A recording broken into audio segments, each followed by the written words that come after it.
திரு ரவி இணைந்திருக்கிறீங்க.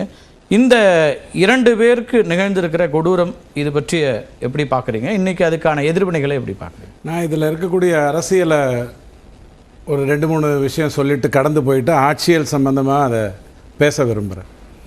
பாராளுமன்றம் தொடங்குதுன்னா ஏதாவது ஒரு வயர் லண்டன்லேருந்து சொருகப்படணும், ஒரு பட்டன் போடப்படணும், ஒரு விஷயம் பேசப்படணுங்கிறதுனால 2 மாதத்துக்கு முன்னாடி நடந்த ஒரு விஷயத்தை கொண்டு வந்த நல்ல விஷயத்தை செஞ்சுருக்காங்க, பாராட்டுக்கள்.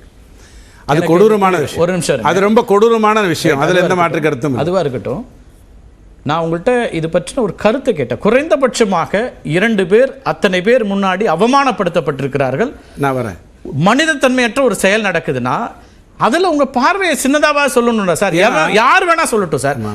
யாரோ ஒருத்தர் கொண்டு வந்து இந்த செய்தியை சொல்கிறாங்க, நடந்திருக்கிறது நம்ம ஊரில் இல்லை. உண்மையிலேயே அதாவது உங்களுக்கு தமிழ்நாட்டுக்கு நம்ம சொல்ல வேண்டியது என்னென்னா, மணிப்பூரில் என்ன நடந்துட்டு இருக்குங்கிறத தமிழ்நாட்டுக்கு உண்மையிலே நம்ம எடுத்து சொல்லணும். இப்போவும் இந்த இன்சிடெண்ட்டை பற்றி நீங்கள் சொல்கிறது நான் வந்துடுறேன். இந்த இன்சிடெண்ட் வந்து 1 நாள் 2 நாள் சம்மந்தப்பட்டதாக இருந்ததுன்னா நான் வருத்தம் தெரிவிச்சுட்டு அதை கடந்து போகலாம், அல்லது ரொம்ப நொந்து போகலாம். ஆனால் இந்த கொரில்லா ஃபைட், பெண்களை முன்னிறுத்தி ஒரு கொரில்லா ஃபைட்டுங்கிறது அங்கே ரொம்ப வருடங்களாக நடந்துட்டுருக்குங்கிறது தான் பிரச்சனையே மணிப்பூரை பொறுத்த வரைக்கும்.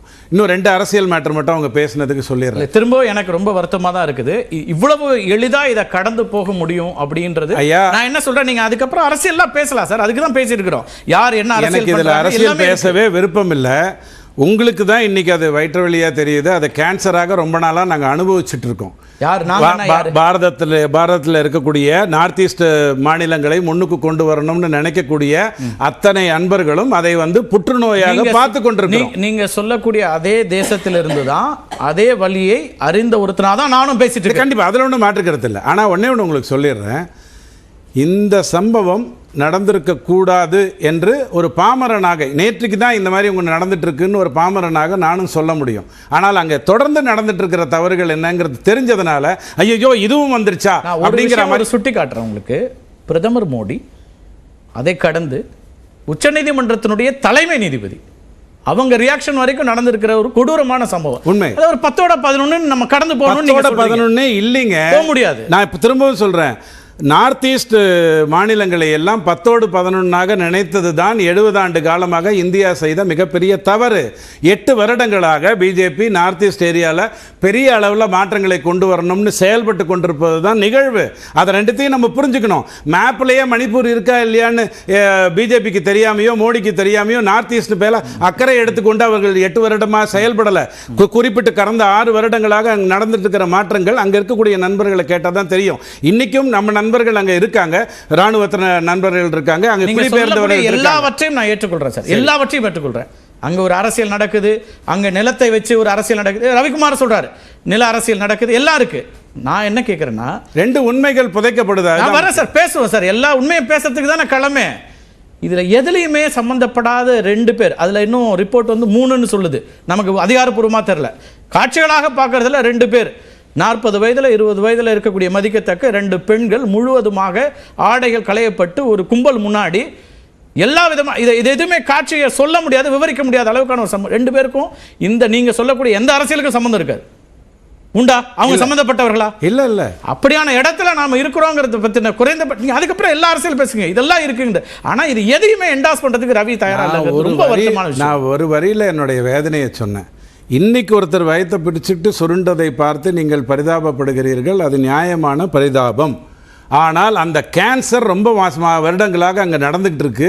70 ஆண்டு காலமாக அங்கே இருக்கக்கூடிய மைய பிரச்சனையான ஒரு 10% நிலப்பரப்பில் 60% பேர் இருந்து இன்னைக்கு அது 41% ஆயிருக்கிறதும், ஒரு 90% நிலப்பரப்பில் 16% பேர் இருந்து இன்னைக்கு அவங்க 41% ஆயிருக்கிறதையும் 70 ஆண்டு காலம் இந்தியா கடந்து சென்ற வேதனையை நம்ம பார்க்கணும். மணிப்பூரில் உண்மையிலே என்ன பிரச்சனை அப்படிங்கிறத நம்ம உலகுக்கு சொல்லணும் அப்படிங்கிற அக்கறையோட நான் உங்ககிட்ட பேசுறேன். ரெண்டாவது ஒரு 2 விஷயம் மட்டும் நான் கிளாரிஃபை பண்ண வேண்டிய நிர்பந்தம் எனக்கு இருக்கு. தப்பா எடுத்துக்காதீங்க, அரசியல் என்னுடைய நோக்கம் இல்லை. மேல் சாதி கீழ் சாதின்னு நீங்க இந்தியா பூராக பேசலாம். கிறிஸ்துவர்களே இந்த சதவிகிதம் இருக்காங்க, இஸ்லாத்தவர்கள் இந்த சதவிகிதம் இருக்காங்கன்னு நீங்க பேசலாம். ஆனா மணிப்பூர்ல அப்படி கிடையாது. அவங்க மலைவாழ் மக்கள் அப்படிங்கிறது இங்க நம்ம ஊர்ல ட்ரைப்ஸா வச்சிருக்கிறோம். ஒரிஜினல் ட்ரைப்ஸ் 6% தான். அவங்க இன்னைக்கும் நல்லா தான் இருக்காங்க. நீங்க பார்க்க வேண்டியது இப்போ இந்த கடந்த 30 வருடங்கள் அக்கார்டிங் டு இந்தியன் கான்ஸ்டிடியூஷன் அல்லது அவங்களுடைய சட்டப்பிரிவு, அவங்கள்ட்ட இருக்கக்கூடிய சர்டிபிகேட்ஸ் எல்லாம் என்னவா இருக்காங்க? அவங்க எவ்வளவு சதவீதம் இருக்காங்க? 40% பேர் ட்ரைப்ஸ். அத அவங்க சொல்றாங்க. நீங்க 70க்கு பிறகு நாகாவும் குக்கியும் ட்ரைப்ன்றாங்க. அதுல என்ன பிரச்சனை? நாகா எந்த பக்கம் இருக்காங்கங்கிறது உங்களுக்கு தெரியும்ங்கிறதுனால நான் இந்த கேள்வியை குக்கி கூட வந்தாங்க. குக்கியினுடைய ஒரு பிரிவு கூட என்டிஏ மீட்டிங் அட்டெண்ட் பண்ணிட்டு போனாங்கன்னு ரவிக்குமார் சொல்றாரு. அது வேற. ஏன் தெரியுமா அங்க வந்து 2019லயும் சரி 2022லயும் சரி பிஜேபி நிறைய பர்சன்டேஜ் வாக்குகளை பெற்று ஆட்சி செய்து கொண்டிருக்கிறது. அங்க ஏதோ ஒரு 1% வித்தியாசத்தில் ஆட்சி செய்யக்கூடிய வித்தியாசம் இல்ல. நாம அதை புரிஞ்சுப்போம். ரெண்டாவது நாம என்ன பார்க்கணும் அப்படின்னா, வெளிநாட்டுக்கு போயிட்டாரு அப்படிங்கிற குற்றச்சாட்டை நீங்க தயவு செஞ்சு வைக்காதீங்க. ஏன்னா அதிகம் வெளிநாட்டுக்கு போனது மன்மோகன் சிங்கா மோடியாங்கிற ஸ்டாட்டிஸ்டிக்ஸ் இந்தியாவில் இருக்கு. இப்ப பிரச்சனை நம்ம ஆட்சிகளுக்கு வந்துருவோம். மணிப்பூரில் உண்மையிலே என்ன நடந்துட்டு இருக்குன்னா, 70 ஆண்டு காலமாக அங்கே நிற்கிற ஒரு மெயினான ஒரு பிரச்சனை, அதாவது இந்த நிலப்பரப்பு வீதியாக இருக்கக்கூடிய வித்தியாசம் மட்டும் இல்லை, இந்த மதம் மாற்றம்ங்கிறது தொடர்ந்து நடந்துட்டு வருது பாருங்க. அதனுடைய நோக்கம் இந்தியாவில் எப்படி வேணாலும் இருக்கலாம். எந்த ஒரு மதமும் அந்த மதத்தை பரப்புவதற்காக எல்லா வேலைகளும் செய்யலாம். கிறிஸ்துவ சகோதரர்கள் இங்கே இந்தியர்களாக தான் செயல்படுறாங்க, இஸ்லாத் சகோதரர்கள் இங்கே இந்தியர்களாக தான் செயல்படுறாங்க. இங்கே பிரச்சனை இல்லை. ஆனால் கடலோர மாவட்டங்களையும் மலை சார்ந்த, அதாவது பார்டர் ஏரியாஸில் மட்டும் இது ஏன் நடக்குதுன்னு சொன்னால், ஒரு தவறான தொழிலை செய்வதற்காக மயன்மார்லேருந்து தாய்லாந்துலேருந்து என்ரூட் பண்ணி ஒரு பெரிய போதை வியாபாரத்தை செய்வதற்காக நடக்குதுங்கிறத தான் நம்ம ஒரு இந்தியராக பார்க்கணுமே ஒழிய, அங்கே பாதிக்கப்படுகிறது வினையாற்றியது கிறிஸ்துவரா, எதிர்வினை ஆற்றி கொண்டிருக்கிறது மெய்த்தியா அப்படிங்கிற அடிப்படையில் அதை நம்ம பார்க்கக்கூடாது. மனித சமூகத்தில் எனக்கு தெரிஞ்ச இந்த மாதிரியான கொடூரமான காட்சிகளை கடந்து அதுக்கு பின்னாடி அதை ஜஸ்டிஃபை பண்ற மாதிரி கிட்டத்தட்ட நீங்க கொடுக்கக்கூடிய எல்லா விஷயங்களும் இருக்கு. நான் பேசுறேன், நீங்க பேசுற எல்லா கருத்துக்கும் நான் தயாரா இருக்கேன். நான் திரும்ப வரேன், ஒரு வரி சொல்லிட்டு நான் திரும்பி வரேன்.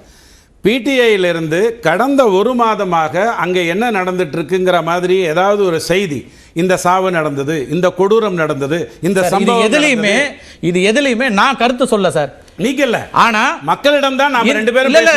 ஆனா நம்முடைய தலைமை நீதிமன்றம், உச்ச நீதிமன்றம், அதனுடைய நீதியரசர் சொல்றாரு, பிரதம அமைச்சர் சொல்றாரு சார். பிரதம அமைச்சர் என்ன சொல்றாரு? அவர் ஸ்டேட்மெண்ட் நான் உங்களுக்கு படிச்சு காமிக்கிறேன். உங்களுக்கு வந்து குறைஞ்சபட்சம் அவர் என்ன சொல்றாரு?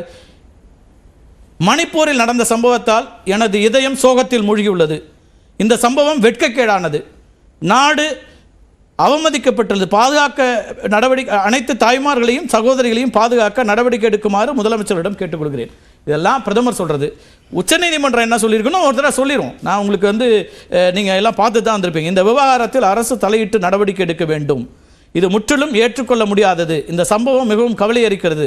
இது அரசியலமைப்பு மற்றும் மனித உரிமைகள் மீறும் செயலாகும். ஒரு வரி அவர் இது எல்லாம் எதுக்கு பேசுறாங்க? ஒரு வரி எதை ஒட்டி இதெல்லாம் வருது? நீதியரசர் ஒரே ஒரு வரியை சேர்த்திருக்கணும். அது என்ன சேர்த்திருக்கணும்னா, அவர் சம்பந்தப்பட்டதுங்கிறதுனால அவர் சேர்த்திருக்கணும். ஒரு தீர்ப்பில் சஜஷனா தான் வந்திருக்கு, தீர்ப்பா வரல.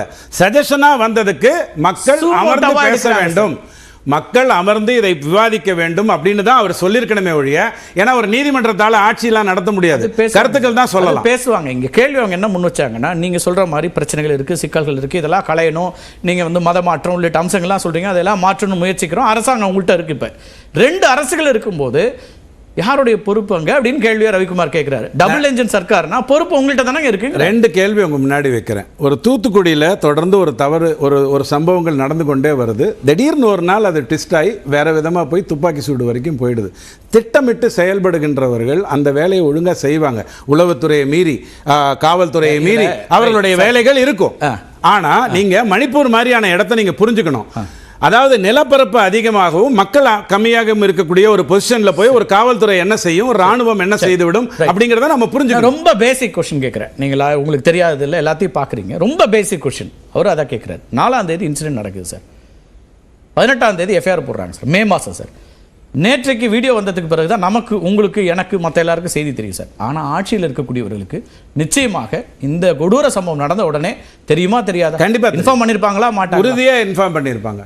இவர் என்ன கேட்கிறாரு? பிரதமர் இன்னைக்கு தானங்க பேசுறாரு, ஏன் இவ்வளவு காலமா எந்த நடவடிக்கை இல்லைன்னு கேட்கிறாங்க. உள்துறை அமைச்சர் அவருடைய பணியை செய்து கொண்டிருக்கிறார். அவரால் அந்த பிரச்சனையை ஹேண்டில் பண்ண முடியும். 30 லட்சம் பேர் இருக்கிற ஒரு இடம், ஆனால் பெரிய நிலப்பரப்பு அப்படிங்கறத அவர் பார்த்துட்டு இருக்காரு. அவர் ஒரு கட்டத்தில் என்னால் முடியாதுன்னு சொல்லும் பொழுதுதான் அடுத்த பிரச்சனை வரும். அப்படி ஒரு சூழ்நிலை அங்க இல்ல. இப்ப கடந்த 20 நாட்கள் நான் சொல்லல. ஆனா இந்த விஷயத்துல இந்த காட்சிகளும் வராமல் போயிருந்தால் இது கண்டுகொள்ளப்படாமலே போயிருக்குமா? இல்ல இல்ல இல்ல இல்ல இல்ல அப்படி கிடையவே கிடையாது. ஒரு உதாரணம், ஏன்னா இப்போ உச்சநீதிமன்றம் என்னைக்கு இதை பத்தி பேசுதுன்னா, இந்த காட்சிகளுடைய கொடூரத்தை உணர்ந்த பிறகு பிரதமர் எப்ப பேசுறாரு, இந்த காட்சிகளோட கொடூரத்தை பார்த்துட்டு பேசுறாரு. ஆனா இவங்களுக்கெல்லாம் இப்போ ஒரு ஆக்சஸ் இருக்கிற இடம் தானேன்னு ரவிக்குமார் கேட்கிறாரு. எப்படி அவங்களுக்கு தெரியாம போச்சு? ஒரு உதாரணத்தை இந்தியர்களுக்கு புரியுங்கிறதுக்காக சொல்றேன் சார். 20 வருடம் அப்பாவையும் அம்மாவையும் பார்த்துக்காம அவன் செத்ததுக்கு அப்புறம் அழறான் பாருங்க. அந்த இடத்துல அவன் மனிதத்தன்மை தான். ஆனா அவன் பார்க்க வேண்டியது அந்த 20 வருடமா அந்த அப்பாவை பார்த்து இருந்திருக்கலாம், அம்மாவை பார்த்துட்டு இருக்கலாங்கிற அந்த வேதனை தான் அவன் மனசுல வரணும். இந்த இடத்துல என்ன நடக்குதுன்னா, ஒரு தொடர்ந்து ஒரு ஆட்சி நடந்துட்டு இருக்கு. அந்த ஆட்சியில் இந்த தவறு நடந்துட்டு இருக்கிறத கண்டுக்காம விடுறாங்க. இப்படி ஒரு டிரான்ஸ்மிஷன் நடக்கிறதே பார்க்காம விடுறாங்க. ஒரு அரசு புதுசா வருது. இப்போ 4 வருடங்களுக்கு முன்னாடி அந்த இடத்துல ஆட்சி அமைக்க வருது, ஒரு தீர்ப்பு வருது. ஒரு தீர்ப்பு வந்த உடனே அது புகையுதுங்கும் போது அதை அடக்கக்கூடிய வேலையை மனிதர்கள் அந்த அரசு செய்யும். அதுல எந்த மாற்று கருத்தும் இல்லை. ஆனால் அதை வைத்துக்கொண்டு அரசியல் செய்வதற்கு எல்லாருக்கும் உரிமை இருக்கு. இப்ப நீங்க உச்சநீதிமன்றத்தை சொல்றீங்களா? யார் அரசியல் பண்றா? உச்சநீதிமன்றத்தை நான் உச்சநீதிமன்றம் தான் சொல்லுது சார். இதுக்கு ரியாக்ட் பண்ணுது. ஒரு வரி பிரதமர் சொல்றாரு சார், ஆணும் ஆணும் திருமணம் செய்து கொள்ள வேண்டும், பெண்ணும் பெண்ணும் திருமணம் செய்து கொள்ள வேண்டும் என்ற ஒரு பரந்த சிந்தனை உள்ள ஒரு நீதிபதி, நீதி பேரரசர் ஒரு வரியை சேர்த்திருக்கணும். இந்த சம்பவம் நடப்பதற்கு என்ன வாதம் முன்வைக்கிறீங்கன்னு எனக்கு தெரியல. நான் வரேன், நம்ம திரும்ப பேசலாம்.